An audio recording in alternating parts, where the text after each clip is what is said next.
Hi, it's Rob Hetherington for episode 2 of the Future Experience Project. I'm here with Brian Leung from Icon.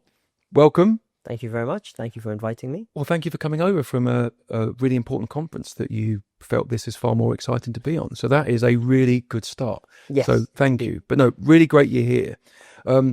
As with all Future Experience Projects podcasts, we want to explore all the really cool things that humankind has done in design, in the public realm and recreation. We look back to the past to see what was great, and we look forward to see what's next. So here, with your current Icon headspace and everything that we're doing in the UAE. But first things first, you chose to get into the theory of landscape architecture and had an amazing time in the UK before you came over here. So I want to hear about why you came over here, but first things first, getting into landscape architecture. Yeah. Well, getting into landscape was an interesting experience. I think when I was younger, I grew up in Hong Kong, which most people see as a very dense, packed city full of skyscrapers, maybe not a lot of open space. But actually, Hong Kong is around 80% of it is open space. So natural, kind of parks, nature reserves, hiking trails, and you just have to step outside the city a bit. And when I grew up, my parents actually had a place in the New Territories, which is a relatively rural part of Hong Kong.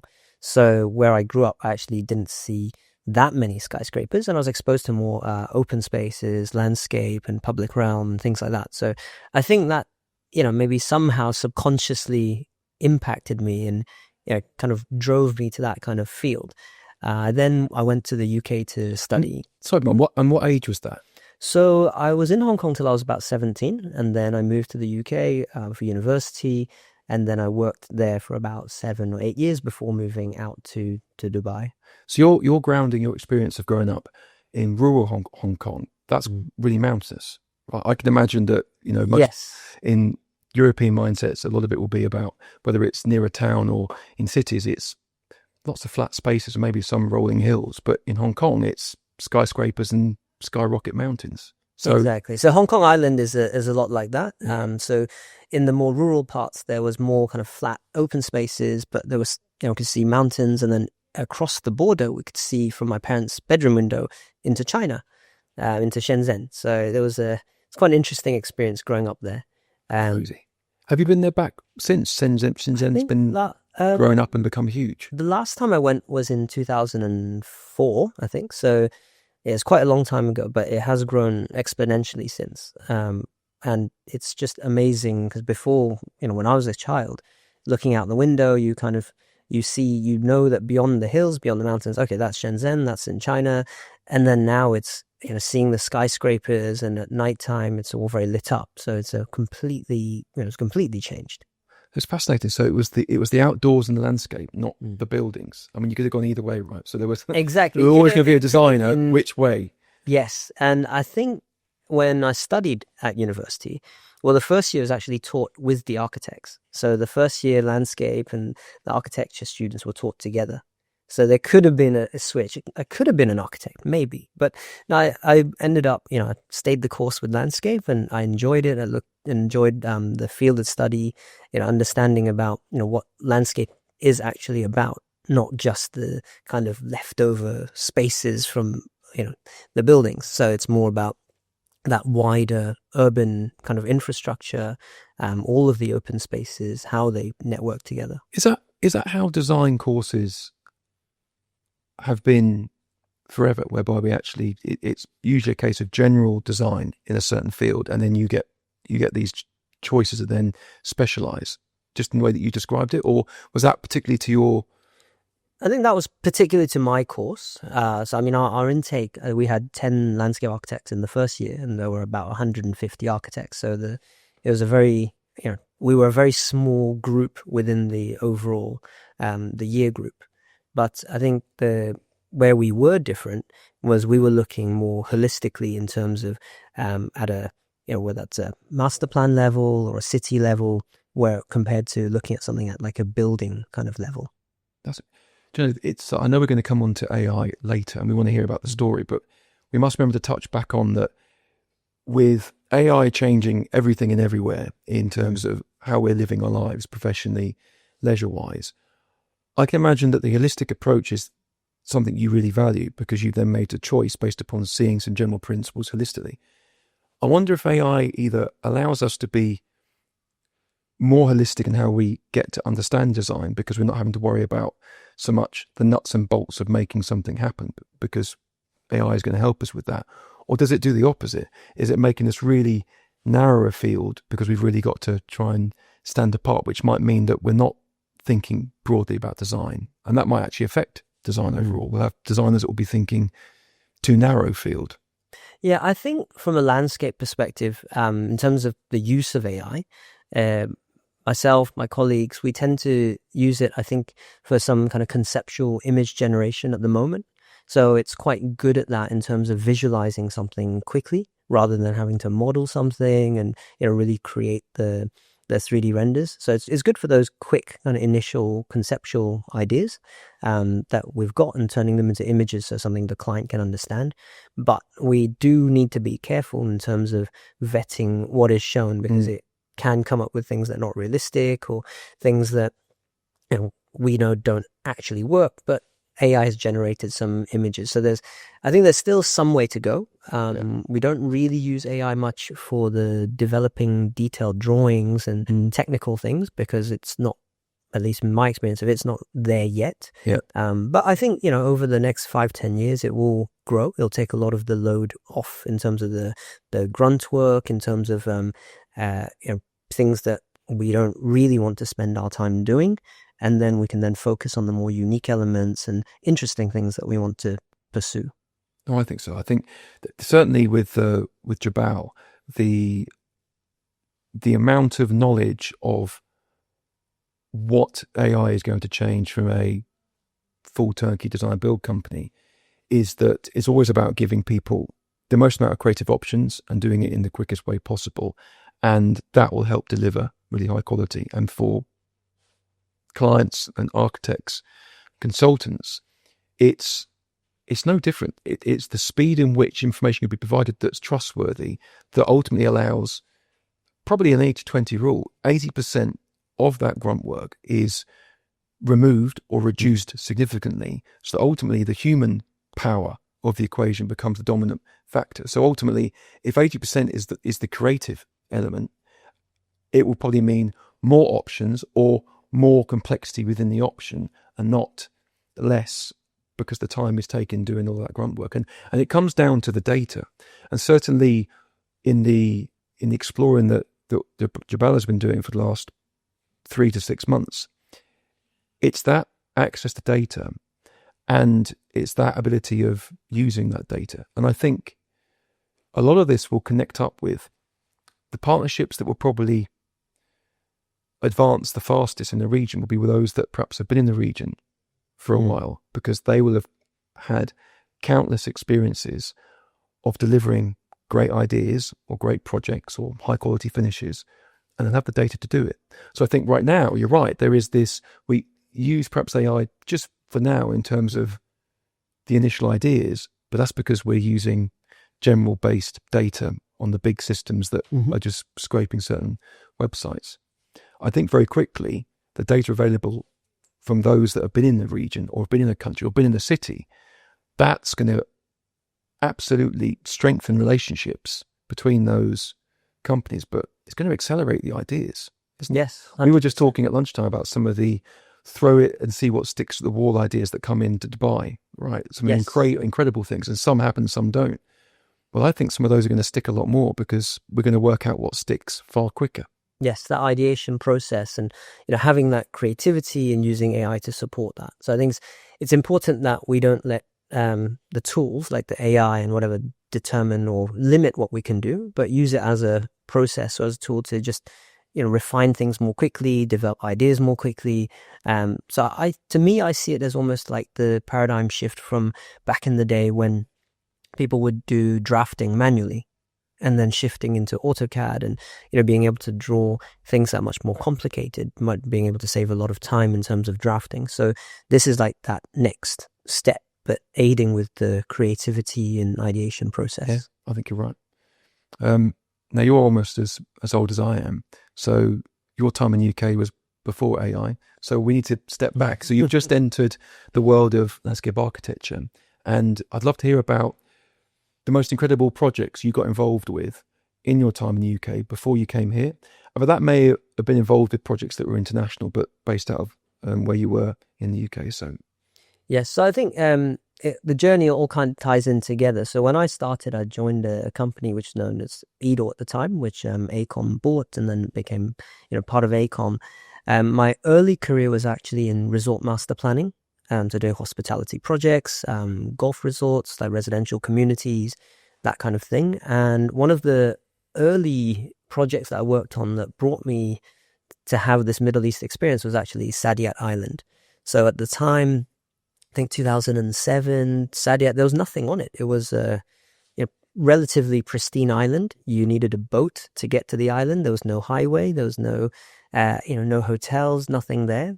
And then we were involved in the master planning of it. And then... So was that before it became a cultural island? Yes, that was back in 2007. Wow. Yeah, I think, I mean, my Arabic's limited, but I think Sadia, if I remember correctly, is like the island of happiness. So, and at that time, being involved in the master plan, how we create these resort districts, cultural districts, there's a marina district and various other elements. And it was really, really real privilege to be able to work on something at that scale so early on. And I think that kind of, led to more projects in the Middle East, which then influenced the decision to actually make the move over to the UAE. And I think the turning point for that was we'd worked on Saadiyat, on the master plan, which then led to working on the landscaping for the Saadiyat Expressway, which cuts through the island. And then from that, the Abu Dhabi Airports was looking for a landscape architect for, which is now, it was known as Midfield Terminal at the time, but which is now the Abu Dhabi, the Zayed International Airport. And they wanted the designer of the Saadiyat Expressway project. So we'd won that project, and then I'd moved out here to work on that. So I worked on that for about 7 years since moving out to the Middle East, from the conceptual stage with the team back in London all the way through to site supervision. So that was, I think, one of the most, influential projects in my career. That's amazing. So how many years on that in the UK, and then how many years in delivering it? First at Saadiyat and then with the airport. So because it's a big chunk of time, but actually you've gone literally from beginning to end, which is probably quite unusual for a lot of people. Yeah. Yes, I think it was quite unusual. But yes, I mean, Saadiyat, that project was in 2007. And then by the time we'd won the project for Abu Dhabi Airport in 2014, then I made the move in March 2015 and relocated out to the Middle East. And then I continued on that project until 2022, when the project was already pretty much constructed. It was in the final phases, and I left AECOM and I joined ICON at that time. And so just excellent. So just before we get into the ICON era, the Saadiyat period, how developed did that area get in terms of what we now see with the Louvre, the Guggenheim is being constructed, the others? So at what point did you come off that project and there were still things that we've seen now that had not happened? Or yeah, I think what was really interesting was back then it was very ambitious in terms of the time frame. So the client at the time had wanted everything to say, we'll get this built in the next 5 years, or 5 years, 10 years, and it would all be built. And now, from 2007 till now in 2025, there's still a lot to do, but it's been amazing to actually see the museums that were part of the master plan. They are getting constructed. Things have taken a bit more time, of course, but the key components, so the resort district with the hotels, which I think started with the St. Regis, and the other hotels have been, opening over the last, 5 years, 10 years, to the cultural district. So from the Louvre, and then now the Guggenheim's under construction, and, the National Museum, Abraham Brick House, there's other elements. So it's all coming together, relatively close, I would say, to the master plan, and the other areas which are being developed for housing. And there are always changes, because of whether it's because of there's views from the developers in terms of what would be most suitable in the time frame. But I'm actually quite proud of the fact that a lot of it has stayed quite true to what was in the master plan before. There's some amazing public realm things happening there now, and there's some amazing things that Jabal are luckily a part of. I also know that you're very passionate about sustainable outdoor living all of the time, or recreational experiences all of the time that can be sustainable, not just particularly in the Middle East at night time. And the Saadiyat, the Cool Pathway project that is well underway, that luckily Jabal are delivering and building, is incredible. But it goes hand in hand with the most incredible lighting structures and shade structures that will be part of a much bigger and longer project as these things continue. So you've got amazing indoor leisure experiences, you've got the hotel resort sectors, but it now seems also that, and I'll be interested to know if those things were even part of the inkling of ideas in terms of how the public realm and recreation is basically stitching these things together. So was there a big idea for outdoor sustainable living back then, or anything like that? I think back then there was that kind of general idea, but not so specific, not in terms of having active kind of cooling. I think the idea is about the passive passive cooling, having that thermal comfort outdoors. So that all kind of was part of when Estidama came out as well at that time. So the ideas, I think as a general idea, it was there, but having that implemented in the detail, that's something that came a little bit later on. And what was interesting is also, for example, the Abu Dhabi Airport project. So there were other designers on board before where there were different concepts, like a lush kind of English garden or other things, but then that didn't really work with Estidama coming out. So then we were looking at something that was much more of a xeriscape, natural landscape that blended in. So I think all these kind of changes at the planning or policy level then drive the design changes, which is good, I think, because in terms of design, whether it's a hospitality project, a residential project, public realm project, and the idea or the essence of it is we want to craft these spaces where people can actually enjoy and use and spend their time in. So all these considerations need to come first before I think even that design starts to form. Are there in general, for design in general, we go from master planning stage, it seems that every 5 years, certainly with how technology and social media and the way in which we communicate and absorb information, it seems to affect public opinion, whether it's politics, economics or otherwise. Is that having an impact on master planners? So in terms of, you've got an idea for what you're trying to achieve, the airport project in this case, it could be anything, but actually by the time you get to the end, things can come to play to influence. We've just spoken about that on Sadia. Yes. But actually, are you finding more things are influencing more quickly because the world's opinion seems to be changing much quicker than it ever did? Is that impacting design philosophy on master plans? I think that it does have an impact, and there are things that have come out, things like sponge cities and other elements that have influenced a lot of the thinking in the region as well as globally. And I think the difference in the UAE is also the leadership. It has a vision. It doesn't have politicians who may be, trying to remain elected and have their own agenda to get votes. So when there is actually a directive, from the leadership, then usually that will get implemented. And I think that's actually more steady, and it aids that speed of development where you don't have to worry as much about things taking a long time or change in the political environment. So in a way, I think that stability has actually been quite helpful in getting the vision and then getting that implemented into projects as they move forward. That is interesting, and of course having an immense amount of projects to go with that vision sort of helps too. So it's a perfect place for landscape architecture and the budding landscape architects to come out and follow your route. So we're in UAE, we're at Icon.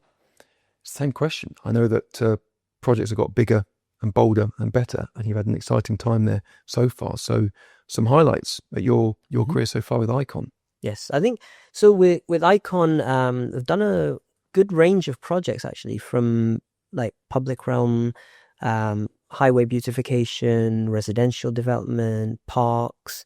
But I think in terms of highlights, one of them would be this upcoming park in Jebel Ali. So we've done that with Wassel as our client. That's currently under construction.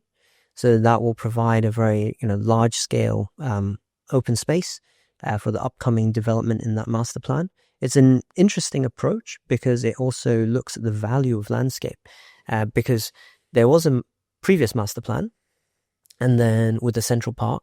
Now we've come in, we've redesigned that central park, which is now under construction. So instead of some projects where all the buildings are put in place and then the park comes in at the end, this is actually utilizing the landscape as a key driver to attract investment, to attract developers to come in and say, we'll actually have a ready park.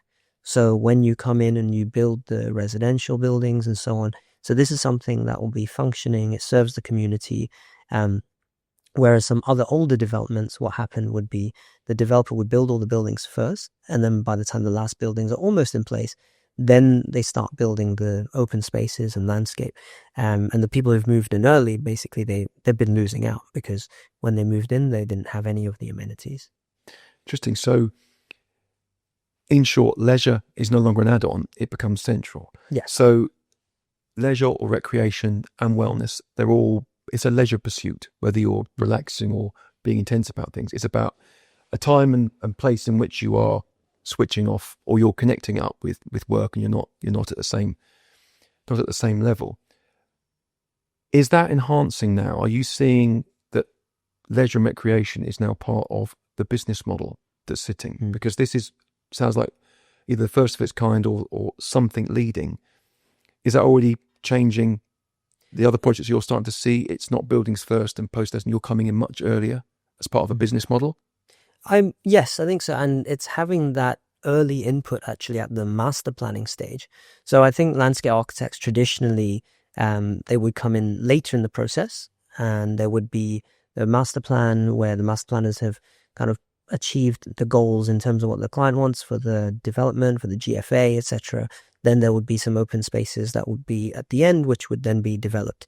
But having it the other way around, taking into account, using the landscape as green infrastructure, using the landscape, to sell that, the amenities and that addition of value to the projects, actually, makes us get involved much earlier. And then there are things also where we can influence at the master planning stage in terms of the connectivity through developments, how we actually can make the spaces more useful for the residents, and also influence things like in terms of the master planning stage. If we know the buildings and so on, but the heights, then we can also look at the placement of the open spaces, creating that shade from the buildings or different elements in the master plan, which actually increases the thermal comfort, and then that also makes the spaces more usable later. Are you finding that there is a much more bigger blur between the boundaries of indoors and outdoors? Because there is my understanding on this drive for strategy where leisure is becoming an investment criteria, not just a nice have, but actually it's more than a garden and a playground. It's something where leisure and recreation across many areas, across many age groups have to be thought of, but that also means for indoors. Are you finding yourselves getting involved in indoor strategies more and more now? I think in terms of indoor, outdoor, so we've always had on projects, we had that relationship with the architects, with the interior designers, and understanding that kind of provision indoors, and then how we balance that with the outdoors. I think more so now than before, for sure. However, I think at the end of the day, as humans, social creatures, also that we want to spend time enjoying the outdoors. So it's making sure the outdoor spaces do cater for the different age groups. They cater for people of determination. They cater for people perhaps with strollers, with prams, or with walking difficulties. Ensuring that accessibility and inclusivity is very important. But also what I've found is, I think when I first moved out here, looking at the local culture, how people use the spaces, They'll come out more at night times, when the weather's cooler. So lighting has always been an important part of that element. But now in terms of design, we're looking at, okay, so we can, the nighttime part we can cover pretty well. We know in the winter season, that's, the outdoor spaces are great as well and usable. How do we extend those shoulder months on either end, before and after the winter, so that people can actually enjoy those spaces for longer? And we can, as landscape architects, we can design beautiful spaces, but if it's not comfortable to be in, then people won't use them. So I think it all boils down at the end of the day, how do we, create these spaces that are beautiful, functional, that encourage people to use them. And the demand's getting stronger and stronger. So thermal comfort, sustainability. Yes. The growing increase of urbanization, whilst there are more islands and villas being built, it's still the density has to be covered by the more compact element of urbanization. Do you think we get to a sweet spot? And I'm sure there'll be more air-conditioned outdoor spaces, but they seem to be at a complete conflict, don't they? Thermal cooling and sustainability and everything in between. But this drive for more non-nighttime outdoor space, yes, is that starting to drive some really interesting innovation there in the bucket realm? I think so. And also, one of the things, just stepping back to what I say about the master planning, getting involved early on is, like you say, about the density. So this year, the population of Dubai has reached 4 million. And then over the next, up to 2040, 2050, that projection to get up to around 8 million. So it's going to be a huge increase. And I think to be able to cater for that demand requires some creative thinking. So I was at a conference this morning. They said it's about high-rise buildings, but in relative to high-rise buildings, there's that higher density. You've got a lot more people living there. They still have open space requirements. So, and then it's about how do you create high-performing landscapes so that can cater for that increase in the population density, that can still provide a good level of service for the people who are using it. And I think one of the things is we do try and create, for example, shade in parks with trees, with shade structures and other things. But in a high density urban environment, one thing that actually is quite helpful is between skyscrapers, you will have a kind of a wind tunnel effect. So it does give a bit of cooling. And then the height of the buildings also gives good shade. So these are kind of elements that we can work together with the master planners at that early stage to have that influence and to understand the actual microclimate, how we can influence that, and where we locate the parks, where we locate different elements to make sure that they can actually be used for longer periods of the year. There's not a UE project, but in Canary Wharf in London, UK, there's been a lot of efforts made in the last 10 years on greenifying the space, working with Eden Project and creating, at the same time, cleaning up the Thames and having it suitable for open swimming, creating quite wild spaces in what is a completely non-wild space when it comes to urban landscape and natural landscapes. But now particularly with tall buildings, the old HSBC tower, if I get it right, literally retrofitting massive chunks of space, 40, 50 stories up from that, and they might cover 10 stories. So it really is an outdoor living space, but upstairs, not just necessarily an observation deck that might have some planting. It is an integration of it. Happens to be public realm, the 50 stories up. This is directly a call of urbanization, where perhaps there's a change in use of tall building, but there is not a change in demand for condensed urban living. So this takes landscape architecture to literally a whole other level, doesn't it? Where it's not just about planting in the whatever the level of atmosphere is. It's how space is used, shade, all those things you mentioned, but in a totally different mindset, right? Yes, and I think that comes as a totally different context. But again, it boils down to people living in these dense areas. They still need their open spaces, areas they can socialize, they can relax, and so for me, I see it as it's a very positive development. something that can be integrated. There are some residential projects in Dubai at the moment which have a kind of similar approach. So trying to create, very large kind of outdoor exterior spaces on the upper levels. So something that is a landscape space for the residents, and that spans, a few levels as well. And I think this is it's a good kind of trend in a way. And if you look at, for example, NEOM, so the line, where, yes, they do have the line, but the renders internally and the way they've got different levels of landscape inside. So again, also that's kind of, I would say, a similar approach. And I think in highly urbanized areas, that is one way to try and achieve that kind of open space, to have that usability for the people who live there. If there aren't parks and open spaces nearby that are sufficient to, to cater for that population. So the dream or vision is to grow Dubai to 8 million, but to have far less cars, right? Or at least the access points on public transport of every 800 meters. Do we get to a space where actually we can start seeing roads being turned into recreation spaces in Dubai in that next 20 years as they grow, but with technology, drones, air taxis, all of those other elements of transport which will become more normal? But there's greenifying the existing urban structure as we have it now without cars, and maybe driverless cars come into it. Is there something that could really be quite unexpected happen in 20 years, do you think? I think in Dubai, it's a possibility. There is there are always ideas that we can think about and, see how we implement that. I think in Europe, we're seeing that a bit more already. So reducing, I guess, through the policy planning and reducing the cars that come into the city centre, taking back some of the streets and making them pedestrian only. So I think for Dubai, it is possible. There are, I'm thinking off the top of my head, for example, we have many areas where we have the bridges for the cars.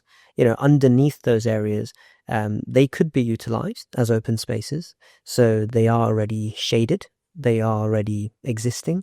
So if we can figure out, the connectivity to those spaces, they can be programmed in a way so they could be used and contribute as open spaces for the public to use. I think as Dubai develops and then the walkability increases, then these kind of connecting spaces will become quite important as well. So as I guess the city of Dubai matures, then similar to other cities in Europe or that are looking at that same process now, it's how do we reduce the number of cars in the city centre? How do we make it alternative ways of that kind of last mile of transportation, and then that allows us to free up space and convert some of the spaces that are currently roads into usable public realm. So I think that that's definitely something that can be done if there is that kind of the will to push ahead with it. But given the amount of urbanization that's happening, the speed of development, I think this is something that definitely, in the future should be considered here. I guess, what is the percentage you gave to me at lunchtime? We've gone from where 10 years ago to now? Yeah, so in terms of global urbanization, so we have reached past the 50% of the world's population living in cities. And I think they're projected by 2050, it becomes 70%. So, this is a huge shift. Because 70%, with an 8 billion worldwide population, that's a huge amount of people living in cities. So, in order to have them actually living in a city, but still getting access to that, open space, to the landscape, which contributes to people's, well-being, both physically, mentally, it's very important to have that provision. Are you seeing a trend in the master planning stage of residential areas whereby there is public space and gardens and private gardens? And is there a focus starting to be whereby private gardens are a premium, especially if there's a pool in it, but there is a bigger premium to play with open spaces that are being walked through? So basically, are gardens starting to be sacrificed at planning level for the betterment of the actual community, and actually the value of those properties stays the same or even goes up by actually having less garden space. Is that starting to happen? Yes, that is starting to happen, and I think at a master planning level, it's actually a great kind of idea, because a lot of the communities that are being built now, so they do have, people want to have their private gardens, but the thinking is, okay, we could reduce the gardens. It becomes more of like a urban village, so to speak. So the areas that are not the part of the private villa, so there's actually less maintenance for the homeowners themselves, then those areas in the master plan actually used to create more pocket parks and spaces and outdoor recreation. So that actually also enhances the social aspect, because then the kids or whoever, they actually meet and make friends from other people who live in the community, because they're all socializing together in these spaces. And I think for a developer, it's also a win. Yes, there is a little bit more cost in terms of adding these outdoor spaces, but then the premium that it provides then retains the value, or actually increases the value of the properties. So I think it's actually a win-win situation for all. On the theme of varied entertainment and more leisure, what are the new key trends you're starting to see particularly in the public realm, but public realm within private sector residential areas, of different types of sporting activity? Because certainly some of the trends that Jebel have been involved with, we take skate 4 or 5 years ago, there wasn't many of them around, and now Jebel is the biggest design builder of skate parks, because the demand, the expertise in-house has grown exponentially with the sheer explosion of demand of projects. Paddle courts over the last few years have gone bananas due to the global trend. So what global trends are we starting to see, or are you starting to get whispers for, that start going to affect the sort of activities we see in the public realm coming up in the sport area? Yeah, I think in the sport area, so again, because of the the climate here, a lot of the sport areas they're more well used in the evenings, the winters, and so on. But like you said, definitely skate has been a huge one. A lot of the projects that we're working on, they all are demanding skate parks as part of the leisure amenities. Paddle has been growing a lot more, and to the detriment of tennis, I guess, which has been reducing. In terms of other kind of play trends that we've been noticing, actually a lot of the developments now, the master plan community, some actually going back to more nature-based play, so educational nature-based play. That's something that has been increasing as well. So I think growing up, we've always had a lot of these like standard type play equipment, different types of things that we would go on, but actually that experiential play, whether it's to do with actual water equipment that that you pump and you play with and you interact with, or using natural play, just recycling materials like logs and stumps and creating these agility outdoor fitness. So these types of elements we've seen more in the projects that we've been working on, and I think particularly for residential communities, I would say there are different waves of things that are happening. So more recently, I would say in terms of the outdoor leisure space, so people want to be able to go outside and to walk, and there's a lot of forest themed communities. So whether they are with, let's say, the Gaff Woods or Until Al Gaff, some of the ones by Al Dar, in Dubai as well. So there's that huge focus on that outdoor greenery and kind of forest living kind of space. So hand in hand with that, in terms of leisure activities, a lot of that relates then to how do we create this kind of natural play, exploration, something I think a lot of us take for granted in Europe or in America, where you can go out to nearby, there's a forest, or somewhere you can go and explore. But here it's something that needs to be kind of manually kind of designed and put in place. I imagine that integrates, and that's starting to integrate these spaces even more into a broader age group. So often we've got segmentation of ages, but the nature of how you described that absolutely goes into the realms of wellness and calmness and thoughtfulness, certainly from an adult perspective, certainly in these forest type environments you're describing. So fitness and well-being and play are starting to merge a little bit. Yes. In that sense, is that what you're saying? Absolutely. Yeah. We spoke about sustainability and urbanization, and you touched upon Saudi. You mentioned to me that there was a real focus on keeping as much to the natural environment and land as possible, which I find staggering when it's like the 10th, 11th largest, biggest country in the world, or maybe even bigger. Is that in the projects that you've been involved with in Saudi? And I know you're more based in the UAE, but is that really what you see in these mega projects, that there is a real attitude of going up and inwards and really trying to keep as much land available to nature as possible? Mm. I think that's very particular to NEOM with the line, where the approach was to have that kind of 5% on that line that's built up, and then the rest of it to be maintained mostly as natural as possible, creating, I guess, in terms of a high density kind of urban area that's interconnected, but then leaving the rest relatively untouched.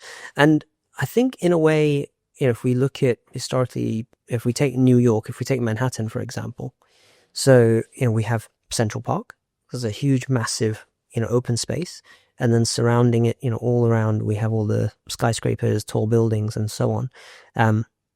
But having that huge central space, with the open park, that provides a lot of value for the residents, in terms of, the level of service that they get, having that easy access to an open space, compared to if we had more of that kind of suburban sprawl that spreads, and you've got smaller parks dotted here and there. Actually, I think, with the population growth in cities, having a much larger open space actually, could be a better idea. And I assume that's the real core of the DNA of the massive park we're building in the middle of Riyadh. To have the largest King park, Salman Park, absolutely, that's centralised. It's still those same principles. Whilst everything gets built and rebuilt around it, it's that same core DNA of how Central Park works in New York. You see it the exact same way? Yeah, I see it in a similar way. I think in Riyadh, I guess the density is not as high, but in terms of the aspirations, I think it is something that makes sense.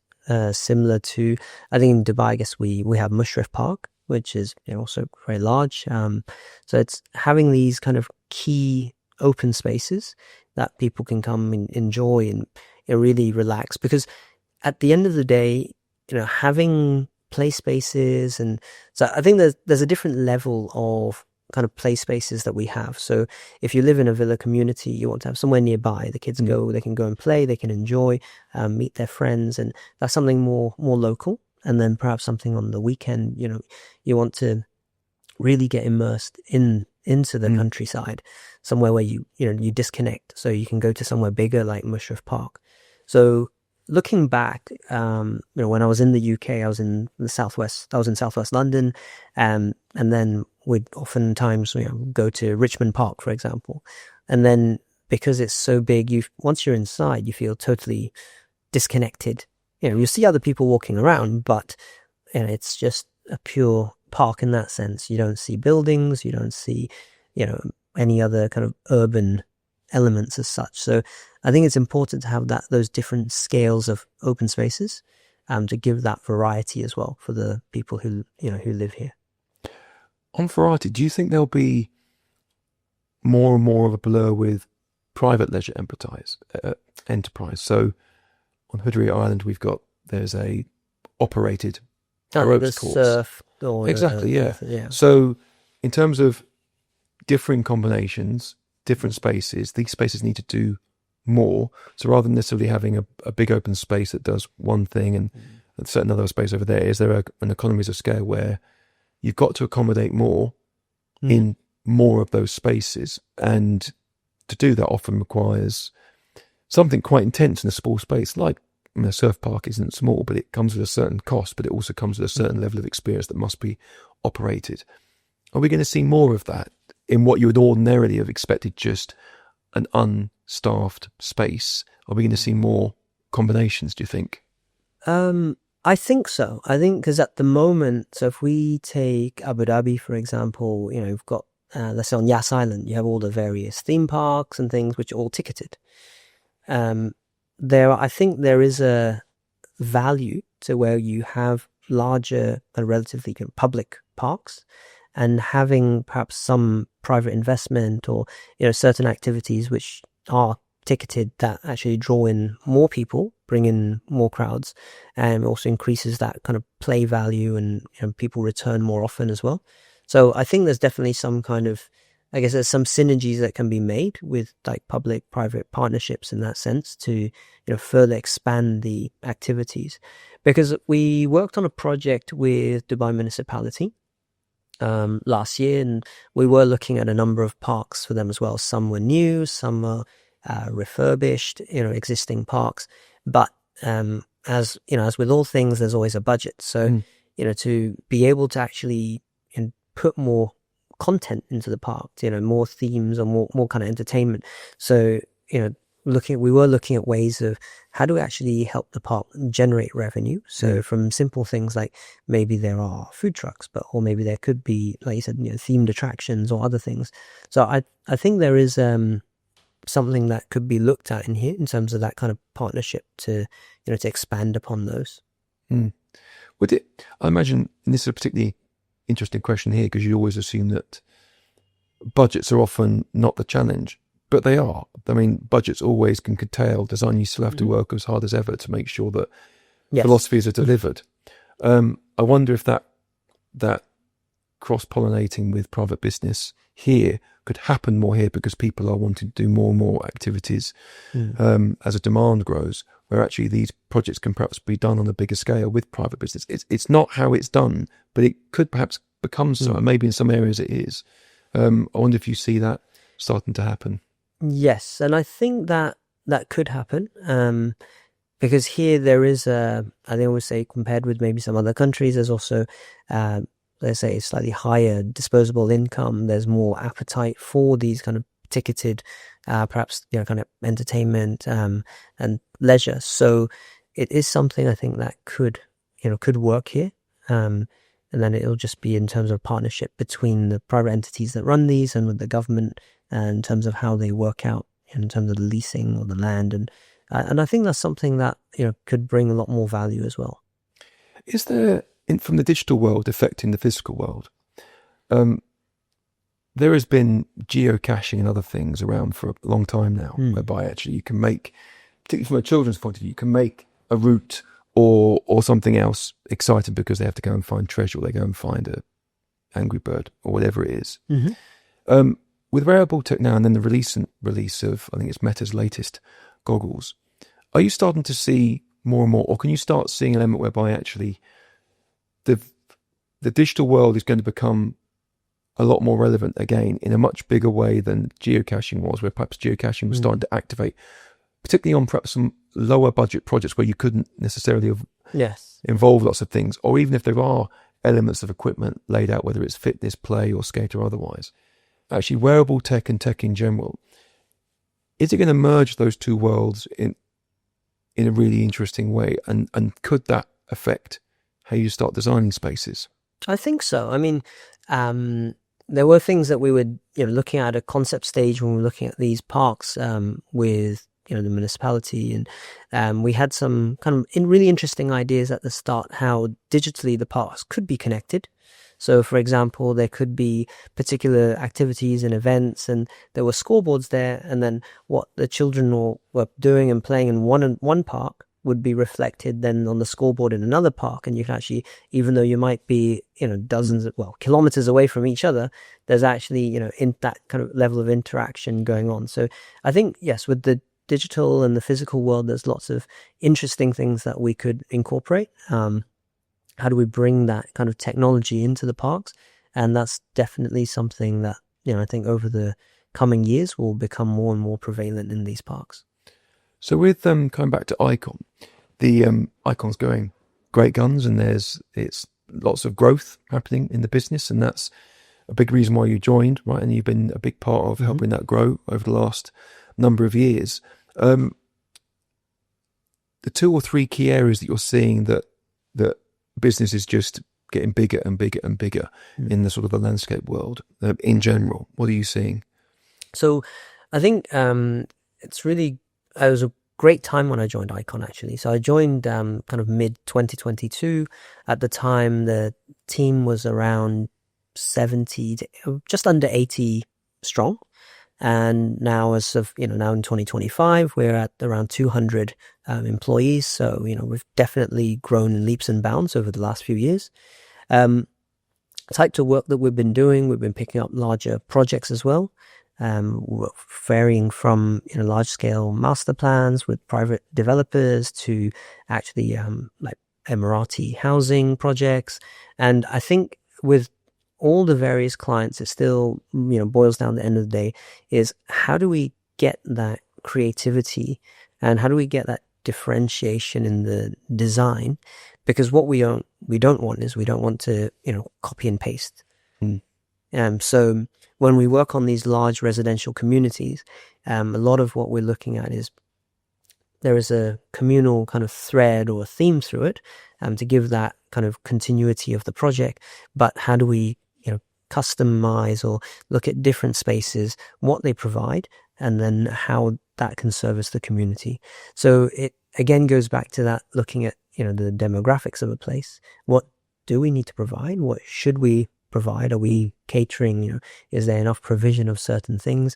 So it's almost a bit like a jigsaw puzzle in a way sometimes, where we look at, okay, these are the kind of requirements that we feel that these parks or these open spaces should have to service the community. Obviously we have what the client what they want as well, in terms of inputs and the ideas, and then how we blend that together and distribute that in an equitable way. Because I think one of the things is when you look at a residential community as a buyer, for example, you also look, okay, where's the nearest park and what activities, what can be done. And so even in certain master plan communities, so villas that are next to the play areas, they actually have a bit more of a premium compared to those slightly on the edge or on the outside where it's further away. So again, a lot of us being involved early on at the master planning process also helps with this provision as well. So understanding or helping to decide where should these particular things go and why they should go in certain places. It's the more one discusses the past, it's about projects that have distinct identities, and then trends can move it from one to another in terms of the value of a space, health, well-being, leisure, commerce.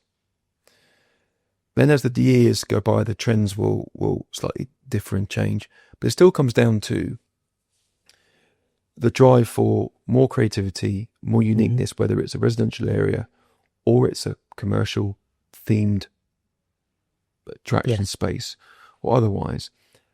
The drive for technology makes us all able to do more things more quickly. And we spoke about AI at the beginning, and perhaps we touch again on it here, is that for AI to be sustainable and to continue, it has to be something which you can't do without.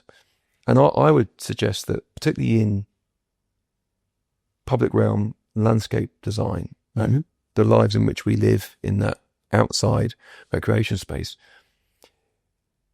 the future for it is more creativity, not more standardization. And so for things like AI to enable design and for us to get more creative, AI inevitably, if it's going to exist and survive, will need to aid us being even more creative. So I would imagine that based on that equation, we will use it more and more and probably more quickly than we need to, and it'll be involved in everything. But it's how you get more and more creative, isn't it? So the thinking has to rise to the top. So all of these spaces have to evolve their unique identity even quicker than they've ever done before. So master planning has got to be even more creative than it ever has done before. And that's probably where I think that's where everything's going to accelerate. And you'll be able to get involved much earlier because the technology is going to be able you to do that. And you're going to have to be even more creative because you've got more time to be more creative, but it's going to be even a bigger element of competitive advantage than there ever was before, because everybody else will be doing things more quickly.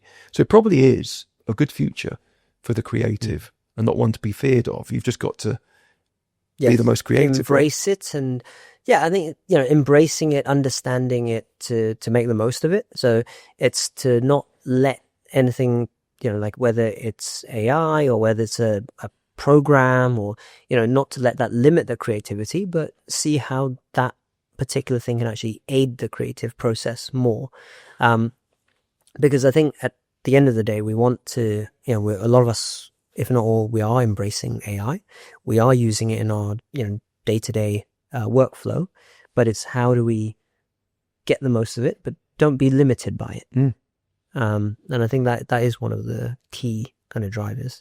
So, and this perhaps we can round up here, because I think we've gone through some really exciting, provocative thoughts in terms of urbanization, some of the crazy population growth curves. To make it a space we want to live in, we're going to have to work even harder to make it creative, whether it's up high in the sky or down below. And then how AI can help us do all of that and everything in between. So I think to finish off, it's going to be and I mentioned at the beginning, name a couple of the craziest ideas as you live in Dubai, that has been thought of in Dubai, and what's the most likely to stick and happen, or B, the most fun that would stick and happen. And I think there was two we spoke about in my language, which was the new town area that would be completely covered in glass, and it'd be a city in which it keeps at 23 degrees, but you'd be outdoors, indoors, or the city in the sky that surrounds the Burj Khalifa. I think out of those two ideas, for me, I think the one where actually more like that kind of Eden Project dome and where it's covered, that is something that would really bring people outdoors year round, although technically it's become indoors. But I think that is something that maybe is more one of the wild ones that is more likely. I think the one around the Burj Khalifa, that huge kind of loop, probably remains more in fantasy at this stage. But, with Dubai, you never know, right? So I think at the end of the day, anything that really helps in terms of being able to, particularly in this part of the world, being able to bring the people, outdoors and actually just use the spaces to socialize, to exercise and be healthy and so on, moving away from that heavy, car-centered kind of development into something that is more in terms of pedestrian mobility, that kind of, accessibility if you don't have a car. I think that is something that will, as a trend, it will, push forward in the coming years for sure. Awesome. Brian, thank you so much. It's been great talking about it, and let's do it again. Yeah, thank you very much. Thank you, Rob.